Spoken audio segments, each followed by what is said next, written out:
pick her out. Schroeder just popped it over the head of Smith. Excellent combination, though, between Schroeder and Smith. And now it's Nicholas, the goal scorer. Rather miss-hit her cross. Might get a second opportunity.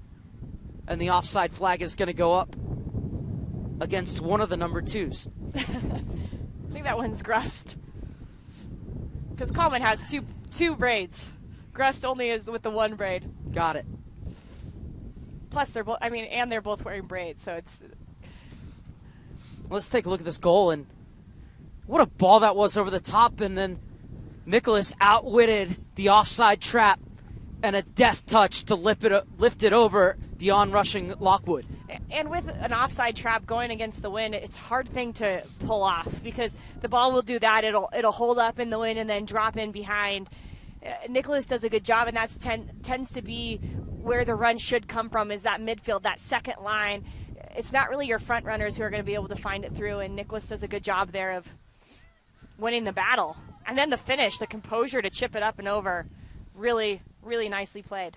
It's the third goal of the season for Nicholas, and as things stand, it's a big one, as it has the San Diego Surf, the 9th best team in the Development Academy record-wise, in the lead. Nicholas has also played 3 games this year for the U18-19s. And you understand why with her play. Oh, this is a wonderful dribble from Maddie Smith. And she's going to cut it back and wait for Schroeder. One back by the Texans. So they look to bring the ball through the midfield. Pham did well to step in front of that ball that was intended for Wesco.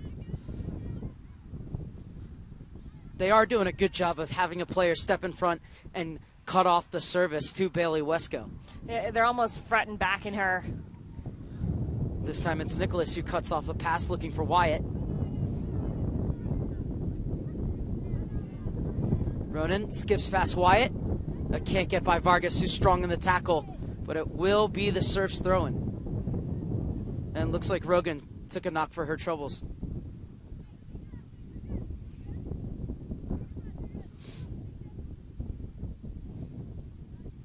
Kaylee Ronan, who likes to go by KJ, gets it off for Nicholas. Those two have combined very well. It was their combination that created the first goal, which this woman, Schroeder, scored. So now Ronan got the assist on that one. And then Nicholas scoring the next. They have another opportunity, as it's only their first corner kick of this half, but their 8th of the game. And this time they have a little bit of the wind. Yeah, if you outswing this one, it could create something dangerous. But the way, I can't tell, is it a throw-in or a corner kick? But the way that the Surf it looks like it's a throw-in. I was going to say, it might not work with that outswinger if they have a corner, because they line everybody up on the end line. Well, it's a good throw. Needed the flick on. And finally scrambled clear by the Texans. Good What work. have the San Diego Surf done in the second half that has allowed them to take the lead? Well, they really only started playing well maybe 10, 15 minutes ago in the second half. They were getting hounded by the Texans. It's a foot race. Wesco bulldozing her way through and finally crowded out. But what Surf did in the second half is then they started to figure out how they could break down the high line and not with their front runners. They started sending other players through it and really getting possession of the ball in different moments of the game. And the offside flag is up. Because what tends to happen when you're playing a team with varying styles is you start to mimic what they're doing and trying to play so direct. Especially in the first half, I felt like the Surf was trying to play a little bit too direct, and it didn't work out for them. So then they didn't know what to do in the second half. Once they started regaining possession and playing a little bit more, they found success.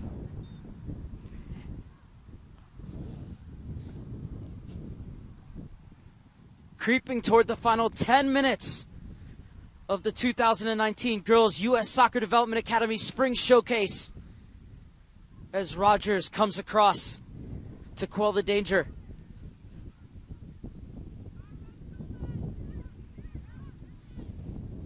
Ball over the top, too far for Wesco.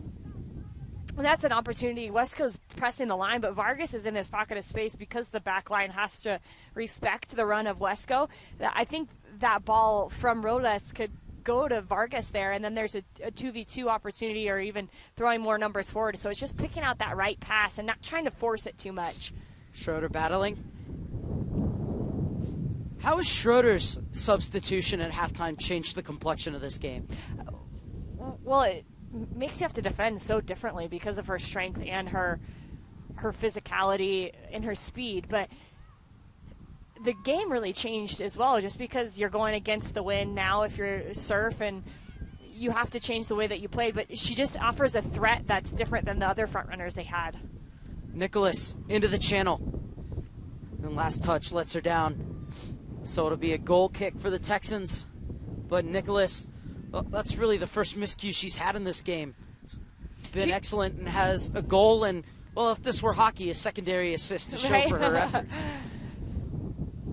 Hey, I would count it in my brain if I was Nicholas. You know, you significantly impacted that goal, so it counts for something. She's been good, and a very true story of a wide player, right? Is you do a lot of the dirty work. You're doing a lot of the running off the ball. It doesn't go noticed, but then in those moments where you have to show up, do you show up? Are you in the right spot? And for Nicholas, she's twice done the right things in the right moments, and it's caused this game to be turned on its head. Reeves jumps into the attack, and she wins a free kick. As Wesco, again, has to be careful. She's on a yellow card. And the reason she got her yellow was because she came through the back of a player, and she did again on this occasion. But you have to love Wesco's tracking back, though. Yeah, I can see your argument there. It looks like she steps in front of the player, but she didn't win the ball. She almost just hits the player. I think if she wins the ball there, it might be a different story. But, yeah, I love that defensive work, and but it is a little bit reactionary, which is what I said about the Texans a few minutes ago. They have to anticipate a little bit better.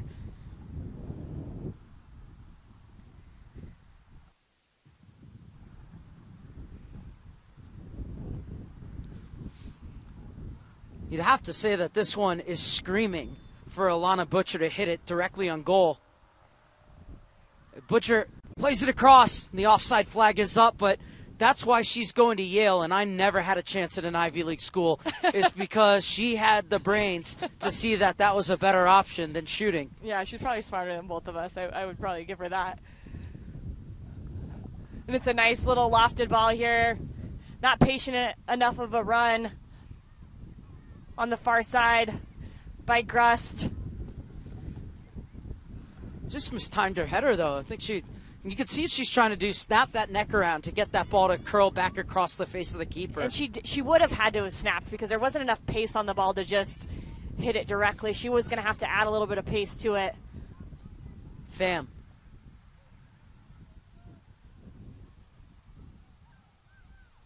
This is Butcher. Schroeder. And good fight by Boughton on the far side, but it will be another throw-in for the San Diego Surf. Their head coach, Lewis Hunt, started coaching back in his native England at the age of 15. One of the things he said in an article I saw with Diane Scavuzzo is that he's really interested in the psychology of the players. What do you have to do for each player to get them going, to keep them motivated? And we've seen some examples of that here where he's called players over to have little chats with them in the middle of the game. And also, we talked to him, what was the first thing he's seen that here? And just the way, not only in the Oakwood game, but in this game, the belief in them not getting their heads down and continuing to battle to retake this lead, but still have 5.5 minutes where they're going to have to close this out against a very dangerous Texan side, especially with skill like that from Robles. And it's played back to her. Robles with the quick snapshot, and the keeper spills it, but is able to pounce before Wesco can get on the rebound. I guess they didn't hear everything I said because I said it.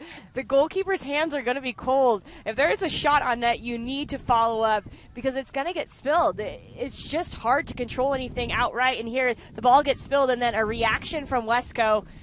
She's not anticipating that because I think she was within distance that she could have affected that a little bit more. Smith gets there first, is in one-on-one with Lockwood, but the shot is saved by the keeper, who was well stationed to make the save. But also spilled it, you know. This is, if I'm either team right now, I'm making sure I'm that extra player who's getting in the box and trying to get that second ball. And there's a good run by another Surf player that tries to get there, anticipating that second ball. But there's opportunities, and this game I feel like is going to be really open these last few minutes as the Texans try to press. That's a good step from Ronan. A nice little poke off for Pham. Smith in a battle with Wagner. Wagner stands her ground, and Wyatt comes in with a double team to pick Smith's pocket. Touchback for Nicholas. Into the center for Pham. Pushes it forward for Baker, and the offside flag is up against Schroeder, who left just a step too soon. Lovely combination, though, to open that up for Schroeder. I love that from Baker. A little slip pass. Everything she's doing, she's dribbling across the face of goal, looking like she's going to go far, and then slip just right into Schroeder. It's a great run, too. Unlucky it's a little bit offside.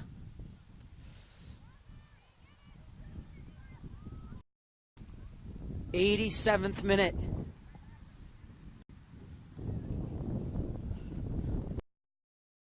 For an equalizer. The Surf hoping to hold on for all 3 points to go 3-0 in the spring showcase.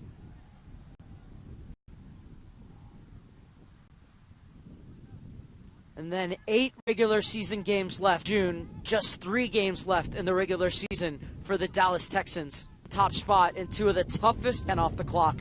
We head into the final 2.5 minutes. She got a little smile from Reeves there. Thinking that's smart, but let's be safe too. From Schroeder, but too tactile for the referee's liking, and it's a chance to get the ball into the other end for the Dallas Texans inside the final 2 minutes.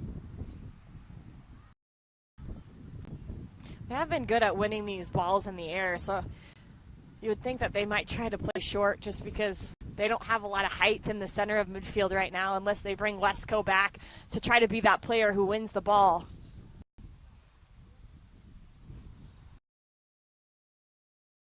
Buddy to get up. After policing her, Boughton gets the cross off, and Reeves with the header clear. Only as far as Robles, whose shot is over. It's a good look there. And good work by Boughton. I think she's a player that's a little bit been missed in the second half. Hasn't been able to get on the ball enough. And Vargas there, just a short, snappy swing. But it catches the wind and goes up and over. Into the final minute of the 90. Whatever time is added on at the end of 3. Hannah, this is when you need your target player to hold up the ball, and she's fighting for it, but the foul is against her in the end. A little hard pressed, right? If the call went against the Texans, they would say she's dangerous play. Smith's playing on the ground, but Smith there saying, I got on the ground because I got pushed. So it could have gone either way, to be honest.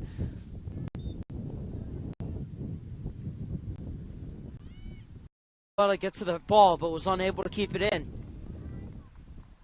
And you know KJ is going to take her time with this throw-in. Yeah, unfortunate for her, she's right in front of the Texans' parents, so they're going to get that ball there as quickly as possible. Robles with the header. Ed Smith with the foul for the barge in the back, and that's a foul that you can't make. You're just inviting that ball back into the top of the box.